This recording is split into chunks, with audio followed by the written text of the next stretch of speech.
So good morning. What we are going to present today are the first set of results of the Observatory of Latinos and Latinas in Nebraska. This is a project that is funded through a grant from the Sherwood Foundation. We are going to talk for about 30 to 40 minutes, and then we're going to open it for questions about anything and everything you want to ask the observatory, the results, and everything. What we're going to present is outlined here. The first is to discuss why it's interesting and important to develop an Observatory of Latinos in Nebraska. Then the characteristics of the observatory itself, what we are doing, the projects that we're leading, and then analyze the first results, which are on the presence of Latinos in the Nebraska Press.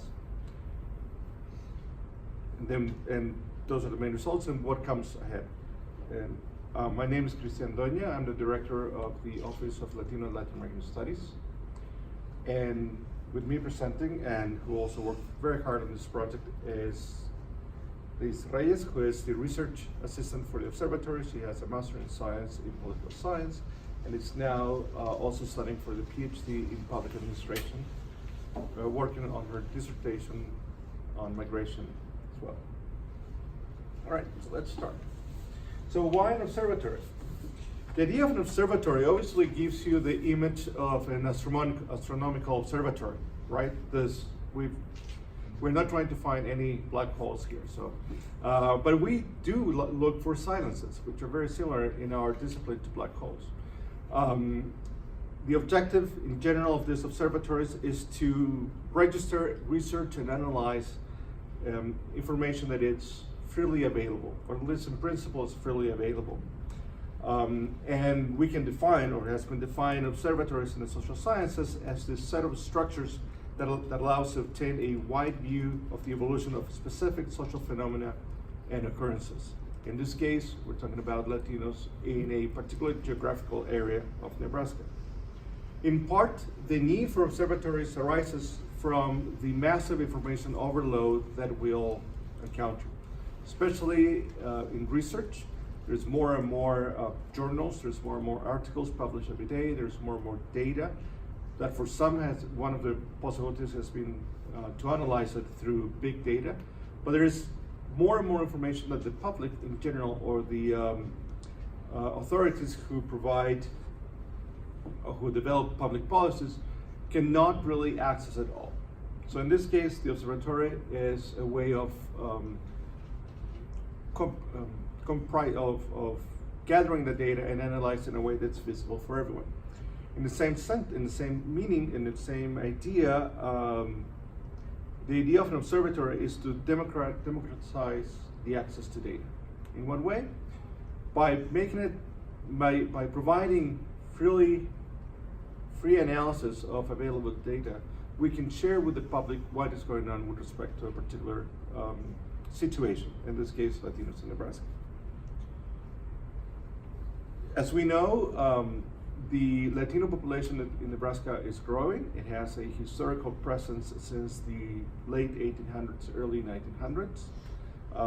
We can trace back the first communities to the building of the Church of the Catholic Churches in Scottsbluff and in South Omaha. Those are both from about 1920. And as it's a growing population, right, we need to learn more and more who they are, what's their presence, what they do, etc. In the case of our Observatories of Latinos in Nebraska, our objective is to serve as a continuous source of analysis of information that can assist researchers, policymakers, and the community be informed and make informed decisions concerning a particular topic of relevance. In that way, we seek to increase visibility of Latinos and their related situations and how it would impact their lives in general. This is a continuous analysis of data, meaning that we are going to be analyzing data every year, every month, on things that are happening to Latinos. And obviously, we seek to, sorry, I got carried away by my own words. To present information in a manner that is accessible and clear for all people. That way we're democratizing the access to data. So, what are we doing? We have two main projects, two large projects. The first that I've called Nebraska Press is the Latino presence in the Nebraska Press since 2000. We is a lot of people, mostly Liz, has collected every single newspaper or news article in the Nebraska Press, and mainly from the Omaha World Herald and the Lincoln Journal-Star, that relate to Latinos. And we're coding that and we're analyzing that, and that's what we're presenting today. Those are the first results. The second large project that I hope it will start in May of this year is what I've called Conversaciones. And Conversaciones is comprised of longitudinal interviews, meaning interviews that we are going to do to the same people every year with Latinas head of households. We seek in that way, or we hope to gain information about life chances, access to social services, raising of Latino children, particularly in groups that are the most vulnerable, single mothers, divorced mothers of Latino origin. And we have three smaller projects. The first one is on Latinos and trafficking, which is being carried out by two Latino seniors, OLLAS seniors, with the assistance of Dr. Teresa Kulik from the Criminology Department, the Department of Criminology. And that project seeks to observe what is the presence or the opportunities or the situations that involve trafficking with relation to Latinos. We know that there is Omaha and the area of I-80 is a pathway to, or is a road that has been observed with cases of trafficking, mostly sexual trafficking. But we also know that there is very little information on labor trafficking, and that's one of the things that we seek to observe in this. Two other projects that haven't started and hope to start within the rest of the year. One is on LGBTQ plus Latinos or Latinx. We know that this is a topic that is not easy for Latinos to talk about. That's more reason to bring it forward. And also domestic violence among Latino families. Those are the three quote unquote smaller projects. Besides that, the OLLAS is finishing a research project on legal access to legal aid on agricultural workers in Nebraska. And we're in the middle of another project on Latino seniors. All of this, we hope to present it, to share with the community through charlas like this one, or through our blog. I have there the last three blog that OLLAS or OLLAS faculty has written. The first one to your left is on family separations. The center one is on agricultural workers in Nebraska Press, which is part of this idea of analyzing available information. And the last one, it's on TPS, and it was written by Oscar Chapcon and Yuri Godoku recently. It's very new, it came out a week or two ago. So that's what the observatory is, and now we go and present on this particular Latino presence in the Nebraska Press. As I mentioned, we focus on two newspapers, the Omaha World Herald and the Lincoln Journal-Star, partially because those two companies own 90% of all the media, of all the newspapers in the state, right?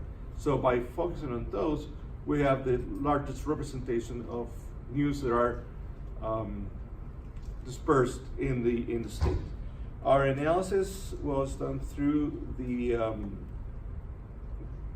is a quantitative content analysis based on what we found on newspaper databases here in the UNO library. And in this case, we're looking at 415 articles published and editorials published between January of 2017 and December of 2018. The search used three keywords, Latino, and obviously Latina, illegal or undocumented, and immigrant. And those are the three main keywords that we use to analyze this data. We generated a set of variables, slant of the article, so how the coder observes the article itself and headline. The geographies, whether the article made reference to Nebraska or to any other parts of the states. We ended up recoding that into 4 categories. One is the entire state, the other one is the 2 metropolitan areas of Lincoln and Omaha, and the third is the rural, quote unquote, rural areas of the state. We also we look at the sources, the main sources that were cited in the articles and the main themes that were spoken or that were mentioned. And we observe whether there were controversies present in the articles, meaning there's 2 opposing viewpoints that are presented both in the article. We developed 4 frames, and I'm going to explain in a few seconds what frames are. But the frames that we develop are related to things that are of relevance to Latinos and to the population in general of the state. So community, legal, and articles have to do with with laws, for example. And social, with articles that have to do with basically everything else that has to do with social life.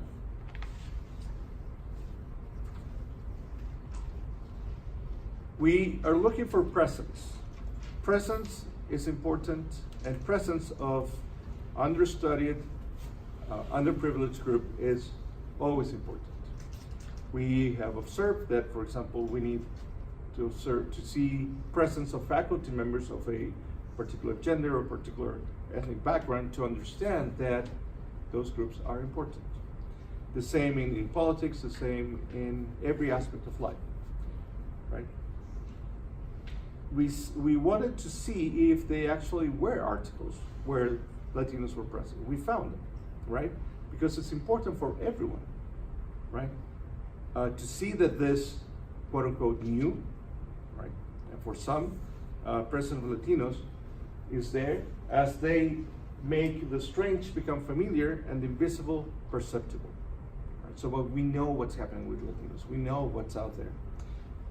Now, this representation matters, but also it matters how they are represented, and that's what we're looking at. We also know that there is ample presence in the literature on how relations between a minority and other group and the main group relate. And that relationship, those attitudes will influence how the policies, how the cultural and every other aspect of society recognizes this this minority in this case. So that's why it's important to look at presence. And here we go to frames. Frames are a very complex term to define and also very difficult to measure. I place in this slide 3 definitions of frames. Set of values that structure the reporting. Frames are important because they provide meaning, or they are salient aspects of perceived reality, right? The idea here is that every time we read something or we come into a social situation, we frame that situation. We put it into context, right? Into contexts that are defined by our socialization, by many aspects. Especially if you go into a party, for example, and you see certain people talking, you will evaluate the volume, the demeanor, the presence, and you will be able, because you've been socialized that way, to create a frame of the conversation of those 2 people, right? What are they talking about is not as relevant as how they're talking about it, right? So that's a frame. That's why we think that developing frames as community, legal, political, and social are relevant for this analysis. And now I leave this. Okay. So thank you for coming, and thank you for allowing me to present with you the results of these first results of the observatory. We obtained a series of tables, but we chose three in special, just thinking about this could be more of your interest to know, and because of the time. So I will try to be as clear as possible. If you have a question, please stop me and ask. Feel free to do it. So in the first results. We have that the Omaha metro area had more news articles within the Friends community and political. The Lincoln metro area had more news within the legal and social frames, which is surprising because the Lincoln metro area is the home for the three powers. So another result was that most articles had a positive slant. 53% of the 415, all geographic areas had more news articles with a positive slant than negative or neutral slants. So for the first table and the first relationship that we structured was the frame of the article and the geographical area. So to be more specific. In the Omaha metro area, 6 out of 10 news regarding the Latino community and immigration-related topics are presented with community or political frames. The third part of news articles in the Lincoln metro area are presented within a legal frame, and almost another third of news had a social frame. For other counties and localities, we had some news, for example, from Schuyler, from Fremont, from Columbus, that we included in this category. And most of them had a frame, a social frame and a political frame. And as Dr. Doña said, for the whole Nebraska, the kind of news that we included there were about news articles that could have happened in Omaha or Lincoln, but weren't identified as happening there. Like the journalist didn't say that this article or this happening was in certain geographical area. So in this, for here, the degree in the use of frames was slightly so. For example, the political frame was a little bit higher than the legal frame and social and community frames. So here in this slide, we divided by year. So for example, if you can see the red color, it's the Omaha metro area. So thank you. So yeah, here we have the red spaces, and we have community from 2017, 2018, for example. So it was more or less how can I say, like it was similar, if you can say like that. But for example, we have more for community frames than for legal frames for 2017 and 2018. And we have more political in 2017 for the Omaha area than social in 2017, for example. But these variations, we can say that, for example, in 2017 for the political frame, we have more news that were about political campaigns. And sorry, here is 2018, not 2017. But for 2017 and 2018, it was evident because of the political campaigns and the general elections in the state. So that was our first one. Then for the second table, we have the slant of article and geographical area. So as Dr. Doña said, the slant of the article was from positive, neutral, or negative. So how these news articles were perceived by the coder if the general feeling was positive, negative, or neutral. For here, in the news in the Omaha metro area, the negative slant was the lowest, and the percentage of articles with positive slant was the highest. So most of the articles that occurred here in the Omaha metro area had a positive slant, and it was a geographical area that had the least negative slant. Then we have for the Lincoln metro area, half of the articles had a positive slant, which is good, and the highest percentage of articles within a negative slant. So even though the Lincoln area had half of the articles being positive, it has also the highest percentage of negative slants. So and the lowest percentage of neutral articles, of course. So one of the explanations that we can figure out for this result is that in the Lincoln metro area we had a lot of articles related with the discussion of bills. So as you know, not many bills were like we have a lot of controversy when they were talking about the Latino community when they were discussing these bills, and you should know. So then for the third category, that is other counties and localities, and as I said, most of them were from Schuyler, Fremont, and Columbus. We have here more polarized results between positive and negative than in other areas. And for cities and towns that were not specified by the journalist but happened here in Nebraska, almost half of the articles had a positive slant, 50%. And the negative and neutral articles were more polarized.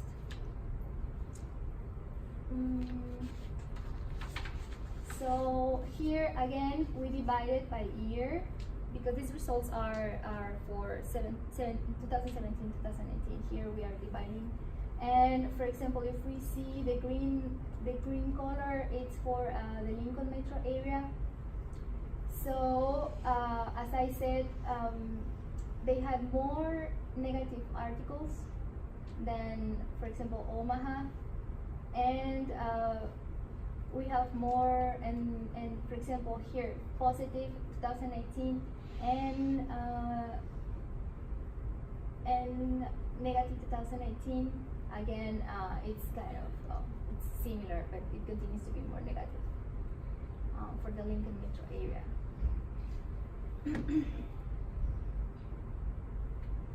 So this is for the two first tables. Then we have here the first results for the third table. And for the third table, actually, what we did was we compared the theme of the article with the slant of the article. So we have 6 core themes here, and the 6 core themes were immigration law enforcement, migration policy and DACA, social disparities in programs, and for the one that is crime and hate groups. So the largest number of news articles were found in the themes migration policy and DACA, and again we can it's kind of evident that we have all this discussion at the federal, state, and local level about DACA policy, a lot of articles. Then we had in social disparities in programs, and one thing that I would like I wanted to include it here is that the news articles that were related with the Latino community and were about crime and hate groups were only 29 out of 415. Then we know that more news articles with negative slants are found in the theme immigration law enforcement, while news articles with positive slant are found in other political themes. So for the first part, the theme immigration law enforcement, we are not saying that it's good or bad. Again, we are saying how these news articles were perceived by the cover, if they were negative or positive. So most of the articles that were about immigration law enforcement were perceived as negative. Then for the second part, it was surprising that for other political themes, we have the highest percentage of positive of news with a positive slant. We're trying to figure it out why, right? It's part of the discussion that we are working on. So what else can I?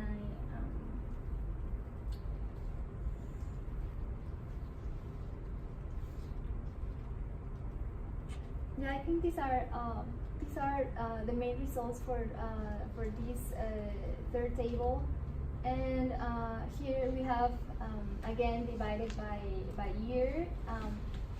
Sorry, the first one is 2017, 2018, and 2017, 2018, and so on. So the first two columns are the negative. We have here that that for crime and hate groups, we have the highest in 2018, the highest percentage of news articles that are negative, and of course the least positive were crime and hate groups. But again, it was only 29 out of 415. Let me see. For example, for migration policy and DACA, I think this is one of the most interesting parts. We have the red color for that theme, and for 2018, we have more positive articles, positive with a positive slant, and than 2018. So, as you know, 2017 was one of the years where the debate was more like a hot spot, and they were positive because many articles were talking about the DACA, the youth, what are their contributions to the society in Nebraska. So most of them was in that line, and for the negative again, the most negative were crime and hate groups, and migration policy and DACA also they had a negative slant, but not as many as how positive they were, right? What I would like to clarify is that all the news articles that we are analyzing are from happening in Nebraska. It doesn't matter that it was published in Nebraska, but they are talking about the federal level. So it is most about what is happening at the state level and at the local level. So I just want to clarify that. And I don't know, Dr. Toña, if you want to talk about the conclusion. Yes. So as Liz was saying, in general, there's a positive representation of Latinos, immigrants, and undocumented or illegal individuals in the headlines of all the newspapers studied. That is when we talk about Nebraska in general. That is when we talk about Omaha metropolitan area and Lincoln metropolitan area. When we go to the non-metropolitan areas, that's where we find that that representation is not as positive. Which, I mean, obviously it's not good, but it can be explained by a more constant presence of Latinos in both Lincoln and Omaha in general. And there is a social psychological theory called the contact theory that sort of explains that when you see more of a group of people, you end up having better feelings toward that group of people. So that's one of the possible explanations. The other explanation is, again, the length of the presence of these groups in these areas.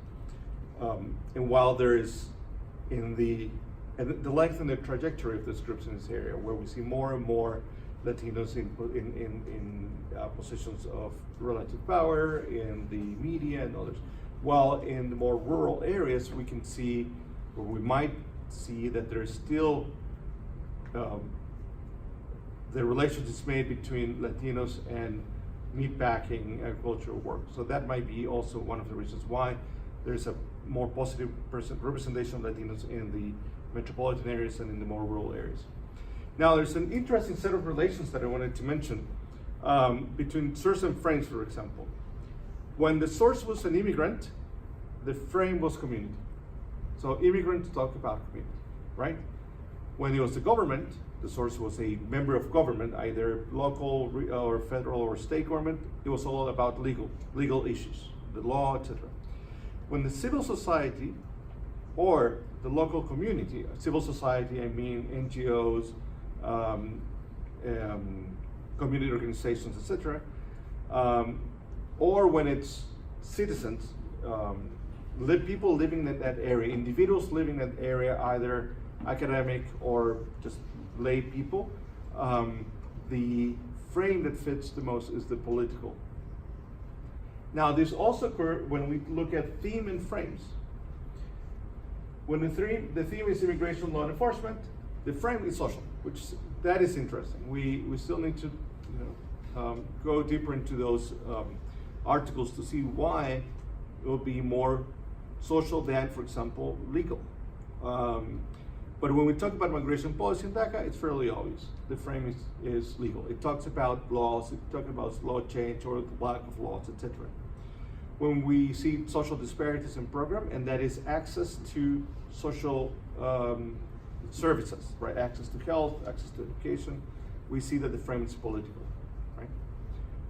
When it's crime and hate groups, and this was a bit complicated thing to recode because it involves both crimes committed by immigrants or by Latinos and crimes committed and hate crimes committed towards Latinos, right? Then the frame, the conversation that the articles point to, it's social. This is the largest percentages, not that the others are not relevant at all, but this is the largest percentages. When we mention other social themes, it's both political and community. All the social themes might be the increased number of students in a particular school, or the development of a park, etc. And when we talk about other political themes in general, it's more legal aspects. You might say it's obvious.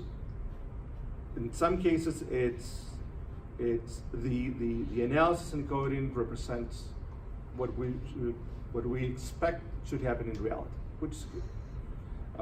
It makes our lives easier.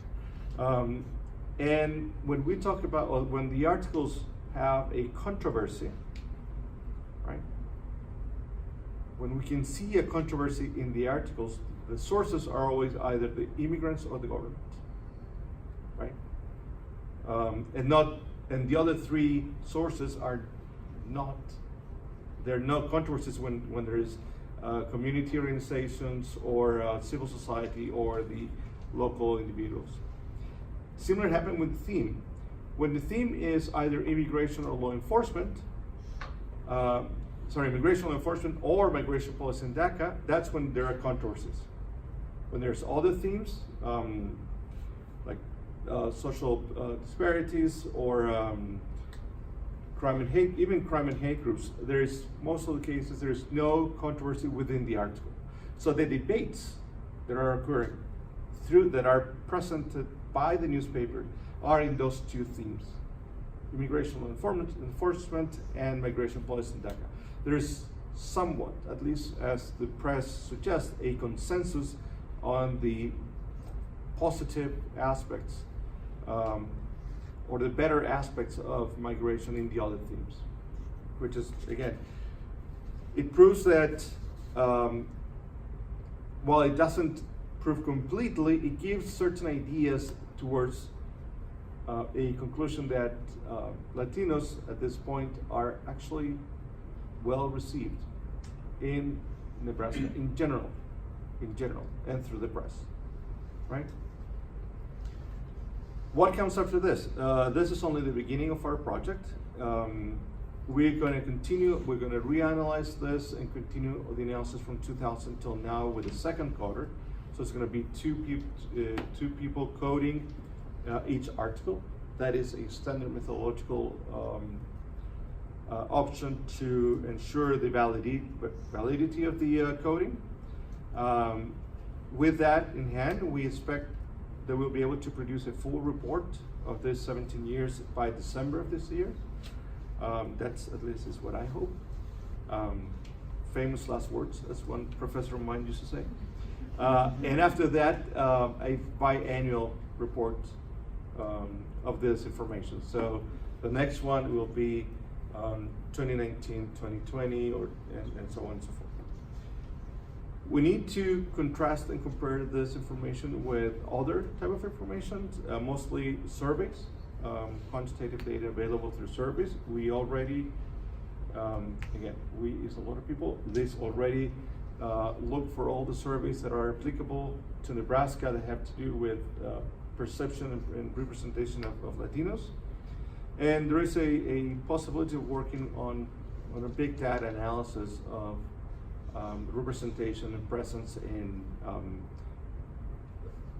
social media. Our goal is also to develop connections with other similar observatories or labs, both within the country and overseas. The European University in Florence has a similar, slightly bigger observatory on public attitudes towards migrant in the media, which is something that we want to connect with, or there's an observatory we want to connect with. And as usual, and as always, you're welcome to participate in the observatory. We're always looking for volunteers. We're always looking for people that want to be interviewed. We're always looking for people or researchers that just want to get their hands on this data and take another look at it. Or if you want to use it for your classes, this information, you're welcome to come and talk to us. So thank you very much.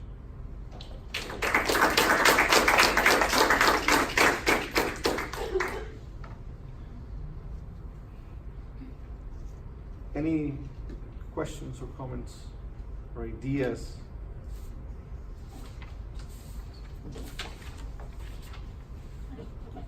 Yes. So I find it interesting that the Lincoln Journal-Star, which is based in the capital of Nebraska, focused more on legal and the social frames rather than the political frames. Do you have any idea why that was? Do you want to? Okay. So there's the separation between the legal frame and the political frame is a bit tenuous. One relates to whether a particular law is discussed in the newspaper, and the political is more whether there is a debate at the political level. So beyond the work of the legislature itself. That is why it makes sense that the legal is more present there. About the social, we haven't been able to go deeper and to find why there's more social or articles that fit within the social frame there that, for example, here in Omaha. It might just be that the difference, we have to take a look deeper in to see if the differences between the percentage of articles is relevant between both or not, and also see what are the influences. And this is something that I'm going to present in June in a conference. Is a analysis of the influences on those frames using regression, logistic regression. So that's the next small part.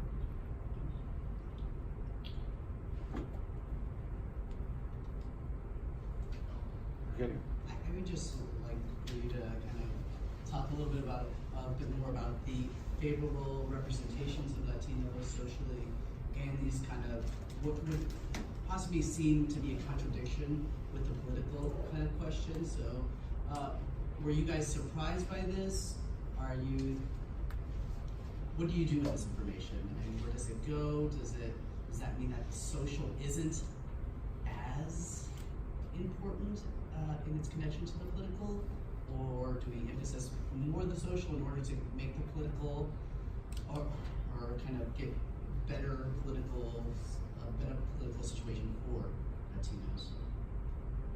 Please, do you want to try and answer, or do you want to I answer? think try to do it all the way. Okay. Okay, so there are several things. One, migration policies in the U.S. are only, or legally, can only be developed by the federal government and not by the states, at least in theory. That means that there's two planes that we're talking about. One is the plane of the big law, the big legislation, the big political debate. And the other is what happens in the ground, right? So, as Alport argued at some point, if we know people from a certain ethnic group, we will tend to like them, right? But the problem with Alport is that we only like those who are around us, right? And so the answer to the social is I'll say short-sighted, short-term view of this other, right? So we all like to have tacos, or most of us like to have tacos, and that's why we might say that Mexicans are nice, right? But then that's not the same discussion that is taking place at a higher plane of the political, right? That says no, we need to not give certain rights to undocumented migrants or to people from a certain ethnic group or certain immigrant group, right? Those are two different levels. If we as a community are able to transform that short-sighted, short-term perspective of Alport into a more larger view of this community and not simple individuals, it is feasible that we could influence a political change. If not, it will always be no, that won't happen to this guy. It will happen to the others, right? This is the good guy. Everyone else is a bad guy, right? The owner of Jacobos, I assume, is the good guy, right? While the immigrants that are coming through the border in the caravans are the bad guys, right? We would make that difference. So that's why the moving forward or expanding the analysis or the view towards a more community understanding of immigration of Latinos is the only way of changing larger policy. I would argue. Judy.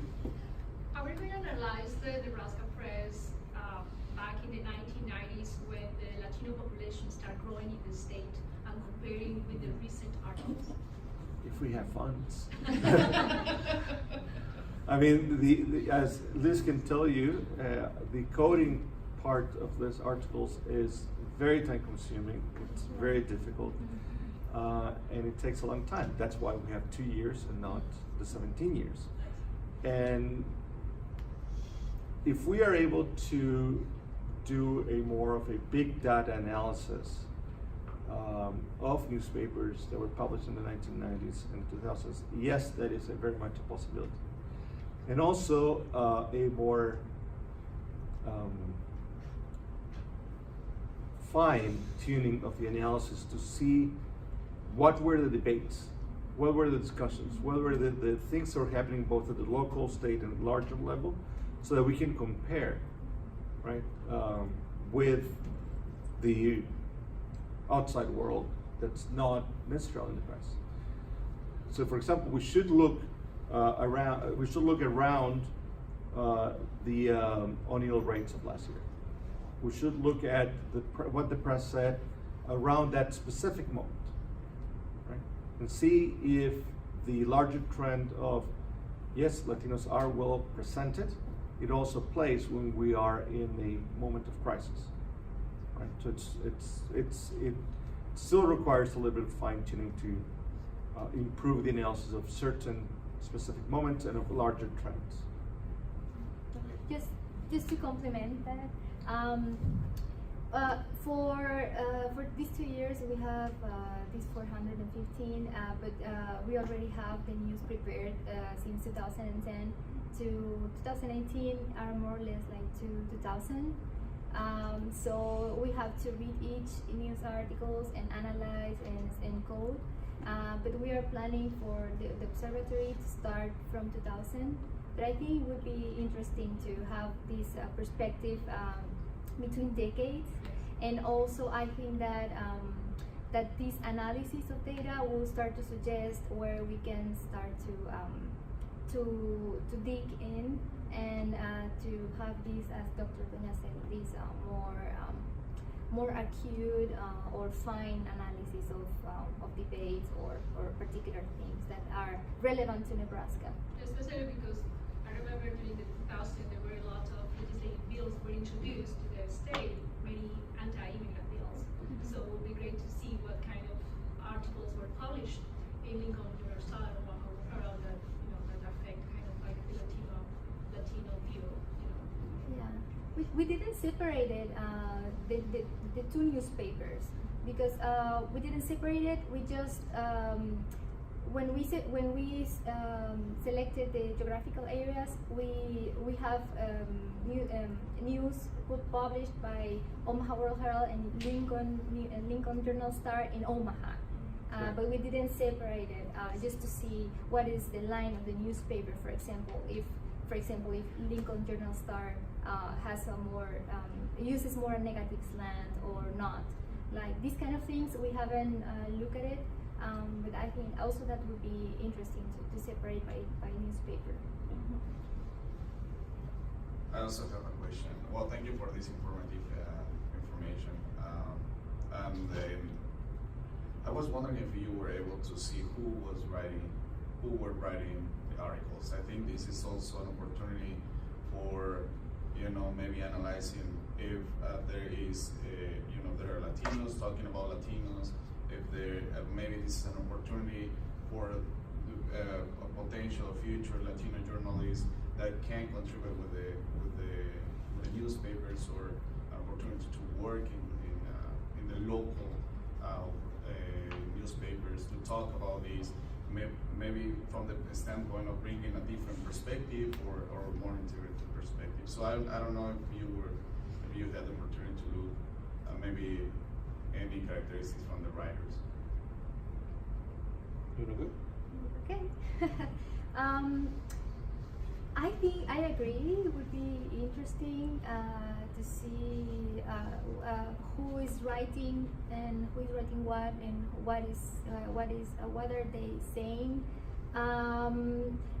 Because at the end, the main objective of this observatory is that we can offer information, and we can offer information that could be practical for not only for policymakers, but also for journalists or leaders, opinion leaders. So it can. I think our desire or our deep wish is that it can.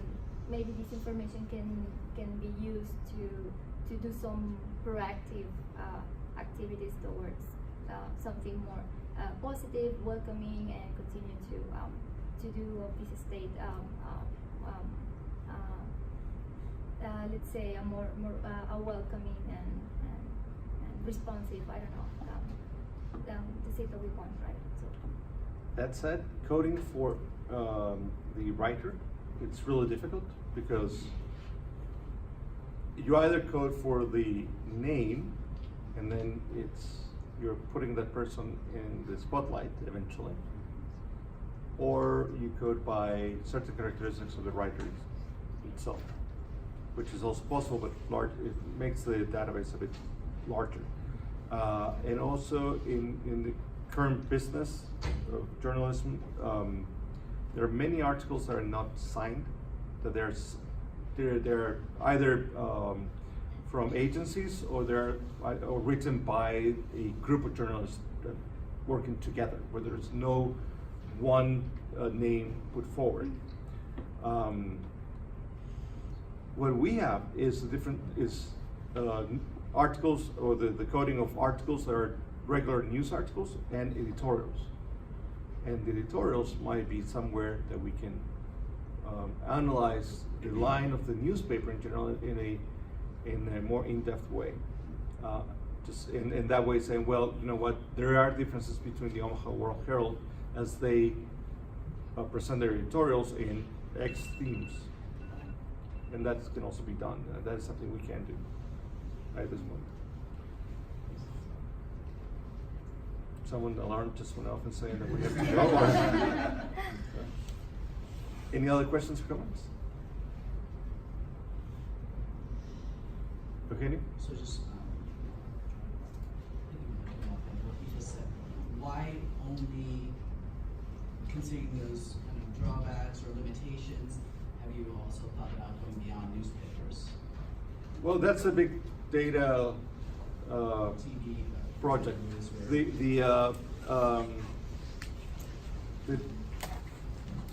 Something like that. The IS&T, the Engineering, Science, and Technology, has a lab that works on big data analysis from a more social science perspective. And I've been meeting with the person in charge of that lab to see if we can actually collaborate on analyzing Reddit and other social spaces that actually have easy codable information, and they can be geographically bounded to Nebraska. Or there's also someone in the School of Journalism that works on Twitter. So there is a way of looking at this,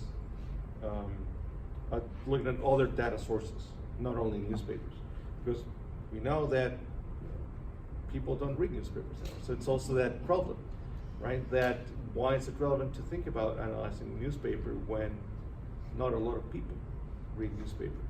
The answer to that is, well, those who make decisions actually do have someone that read the newspapers for them. So it's still relevant. It's still a relevant piece of information. But yeah, it is the idea of looking at other data sources and compare with this again.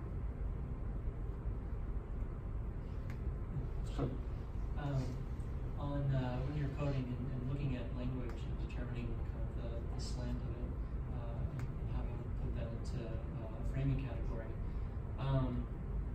with certain words or something like illegal versus undocumented, is there anything that you noticed within that, or even maybe some growth within the language within just the 2 years, or a way that maybe those words ended up having more positive or negative tones to the article? You need to code. Okay. Yeah, actually, it was very interesting to see that in most of the articles they were using both words to talk about immigrants or immigration. But for example, the word undocumented was more used for DACA, topics related with DACA, and when the press was using the word illegal, was to cite, for example, government, or to cite politicians, or it was also for to when they were talking about rates, when they're talking, it was that that's why we coded like with a negative slant. But most of them were using both. Just we look at how much they were using illegal or undocumented, and what they were focusing on more if when they were talking about immigration or immigrants with an illegal or undocumented word. I don't know. Does that answer your question? Yes. And and you said if it was like a progress. Yeah. It was difficult to say because we have only 2 years, but I think that we are going to be able to see more if we have the coding of 10 years that we are trying to do, and with two goals that will give more validity. All right. So thank you very much for your questions. And this is the last Charla of this academic year. We will have more in the fall, including we're going to bring a professor from the University of Connecticut who has published her first work on Latino political action at the campus level and political identity. We have Arte Latinx coming this fall as well, and we have many other activities planned at OLLAS. So thank you very much.